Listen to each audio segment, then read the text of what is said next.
yung pagpakan sila, so mas mababa siya. Okay, almost half. So ano po ang meron dyan? Of course, may produkto din po yun.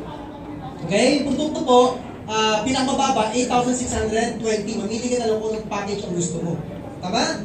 So ano meron sa associate package? So, instead po na 16 pairs, 6 pairs lang po per day ang associate package. Ang associate package po, walang benefits. Yun lang. Plus, eto na.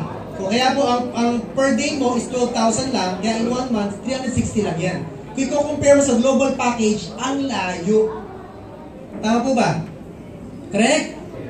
Pero ang associate package, pwede yan mag-upgrade. Pwede mo siya i-upgrade. Paano po? Mag-purchase ka lang ng 2 points amounting to roughly around 10,000 pesos. So ito po, patingin-tingin na to. So no time frame yan. Pwede gawin mo ng 1 month, pwede mo gawin yan ng 1 year if you want. It's up to you. Tama? Kaso nga lang, pag kinumpute mo, mas mahal. Kasi 6,980 plus around 10,000 plus around 17,000. Kumpara kung nag-global package ka lang ng 12,980. Well, option to kung gusto mo. Okay po ba yan? Now, kung i-compare mo yan, para po yung nag-franchise ka ng McDonald's, kaso nga lang, kiosk type. Ano yung kiosk type? Yung sa mga mall na maliit lang. So, parang booth lang, no? So, ang makakabili dyan, limited na tao lang. Well, kung i-compare mo po sa full franchise sa McDonald's, mas marami kang customer. Mas malaking kita ang dihamak ang full franchise. So, parang ganun yun. Ito po ang associate package, ito yung global package. Kung ikaw si Servisoy Brand din namin negosyo na ito, dumiretso ka na sa global package. Okay? Ayan. Now, tanong, Jogi, what if ang laki ng grupo sa kaliwa? Yung kanan ko naman galing Bohol, cashier. So, kikita pa rin ba ako? Yes, we're using the point system marketing. Lahat ng products make points. So, yung package po natin, may equivalent siya 1,500 points.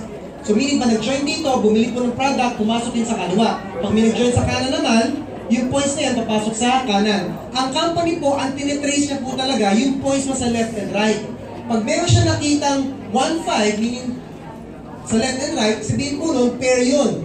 So in this case, this is a GP match, global package match. Pabayaran ka ng 2,000. Yun talaga explanation nun. Okay? Ang company ang titignan po niya, yung points mo sa left and right, hindi yung taong na-recruit.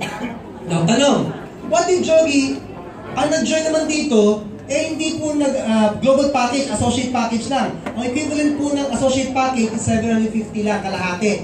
So yung points na yun, 750, papasok naman sa right. Pag nakita ng company na meron kang kapare sa kabila din, babayaran ka doon. Ang tawag naman doon, AP match. Associate package match, ang babayaran sa'yo is 1,000 pesos instead of 2,000. Okay? So syempre, dahil kinain na yung 750 dito, mababawasan na yun. And what if may nag-join ulit dito, ng associate package, 750 ulit yun, nakita ng company ulit na meron kang kapare sa kabila, bayaran ulit ng AP match, yan, 1,000 ulit yun. Kumbaga, hinati lang po ng company. Okay po ba yan? Now, tanong, what if totally wala talagang nag-join?